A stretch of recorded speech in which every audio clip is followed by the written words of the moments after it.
Assalamualaikum warahmatullahi wabarakatuh. Bismillahirrahmanirrahim. Alhamdulillah, sholawat ma'a salam ala rasulillah, amma ba'du. Di kisah kali ini kita akan menceritakan kehidupan Imam Hasan al-Basri. Bagaimana ceritanya dan bagaimana kisah hidupnya? Mohon untuk para sahabat sekalian tonton video ini sampai selesai agar tidak terjadi kesalahpahaman. Untuk kali ini kita akan mengisahkan taubatnya Hasan al-Basri. Sebelum kita lanjut ceritanya, mohon kepada sahabat semua untuk subscribe channel ini agar selalu menghadirkan video tentang kisah-kisah sufi lainnya. Mudah-mudahan bisa bermanfaat bagi kita semua. Imam Hasan al-Basri adalah seorang ulama tasawuf yang sangat zuhud. Beliau dilahirkan di kota Basrah yang akhirnya disematkan menjadi nama beliau, yaitu Hasan al-Basri. Sebelumnya, Hasan al-Basri ini adalah seorang pemuda yang sangat tampan. Kehidupannya berlimpah harta. Ia selalu memakai pakaian yang indah-indah dan suka berkeliling kota sambil bersenang-senang. Suatu ketika, ia melihat seorang wanita yang sangat cantik. Tubuhnya pun sangat memikat.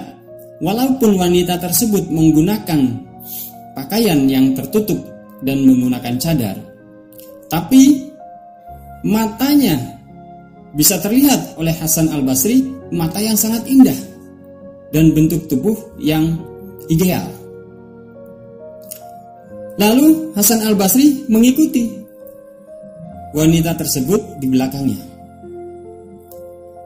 Tiba-tiba wanita itu berpaling kepada Hasan al-Basri dan berkata, "Apakah engkau tidak malu?" Lalu Hasan al-Basri ini menjawab, "Malu kepada siapa?"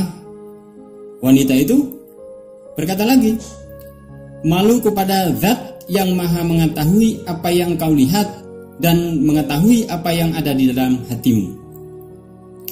Seketika kaget Hasan al-Basri ini, termenung sebentar. Tapi karena dia teringat dengan cantiknya wanita tersebut dengan matanya yang sangat indah, akhirnya kata-kata tersebut tidak dihiraukan. Hasan al-Basri ini tetap mengikuti wanita tersebut berjalan lagi di belakangnya. Setelah sampai di depan rumah dari wanita itu, berhenti lagi wanita itu, berpaling lagi ke belakang. "Mengapa engkau mengikutiku sampai ke sini?" Hasan al-Basri menjawab, "Aku terfitnah atau tergoda dengan keindahan matamu." Sesaat terdiam wanita itu, lalu berkatalah, "Baiklah, kalau begitu, kamu tunggu sebentar di sini. Setelah itu, aku akan memberikan apa yang kau inginkan." Hasan al-Basri senang sekali mendengar jawaban dari wanita tersebut. Ia berpikir, bagaimanapun juga dia adalah seorang pemuda yang tampan dan kaya. Gak mungkinlah cintanya ditolak oleh seorang wanita. Pikirnya seperti itu. Tak lama kemudian, keluarlah pelayan dari wanita tadi dengan membawa baki yang ditutup oleh sapu tangan. Diberikanlah baki tersebut kepada Hasan al-Basri. Dengan perasaan yang sangat senang, Hasan al-Basri membuka sapu tangan itu, dan seketika wajahnya menjadi pucat. Karena apa? Karena barang yang ada di dalam baki itu adalah kedua bola mata. Bola mata wanita tadi yang masih ada ceceran darahnya. Kaget. Hasan al-Basri sangat kaget. Terus wanita tersebut berkata, "Tuan putri saya berpesan kepada Anda. Bilangnya seperti ini, aku tidak menginginkan mata yang menyebabkan orang lain terfitnah." Lalu tubuh Hasan al-Basri bergetar. Dia pun dengan rasa takut berlari pulang. sampai di rumah lemas seperti orang yang tidak bertulang. Sambil memegang jenggotnya, ia marah kepada dirinya sendiri. Alangkah hinanya aku ini, jauh lebih hina daripada wanita itu. Di dalam hati seperti itu Hasan al-Basri berkata. Semalaman Hasan al-Basri menangis. Dia menyesali perbuatannya. Akhirnya pagi harinya dia datangi lagi rumah wanita itu tadi. Tujuannya ingin meminta maaf. Nah, ternyata rumah tersebut sepi. Tapi dari luar terdengar seperti ada orang yang menangis. Terus Hasan al-Basri tanya. Kebetulan di situ ada orang, tetangganya. Tanya, apa yang terjadi? Kok sepi, tapi di dalam ada suara orang menangis.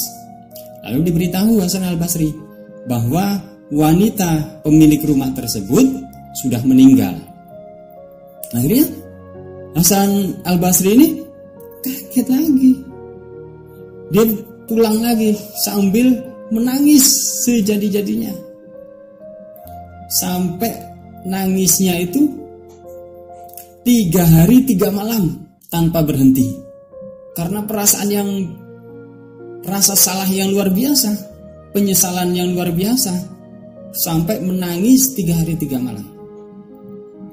Pada malam yang ketiga, barulah Hasan al-Basri bisa tertidur. Karena mungkin sudah terlalu lelah, tertidur. Dalam tidurnya, Hasan al-Basri bermimpi bertemu dengan wanita tersebut. Dan wanita tersebut terlihat sedang duduk di dalam surga. Hasan al-Basri menghampirinya. Berilah aku maaf dan kehalalan atas apa yang aku lakukan. Seperti itu dikatakan Hasan al-Basri kepada wanita itu. Akhirnya wanita itu berkata, aku telah memaafkan dan menghalalkanmu karena aku telah memperoleh kebaikan yang banyak dari Allah sebab dirimu, katanya wanita itu. Akhirnya Hasan al-Basri sebelum pergi udah senang tuh ya, udah senang karena dia sudah dimaafkan dan dihalalkan. Akhirnya Hasan al-Basri minta nasihat, tolong beri aku nasihat agar aku selalu mengingatnya. Wanita itu berkata, dalam kesendirianmu berzikirlah, kata wanita itu. Terus ada tambahan satu lagi, setiap saat di kala pagi dan sore kamu perbanyaklah istighfar kepada Allah Subhanahu wa taala. 2 pesannya, kamu berzikir dan beristighfar.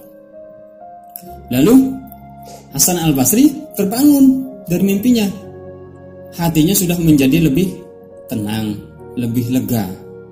Akhirnya dia merubah total pola hidupnya yang selama ini selalu berfoya-foya, memakai pakaian bagus. Akhirnya semua hartanya disedekahkan di jalan Allah.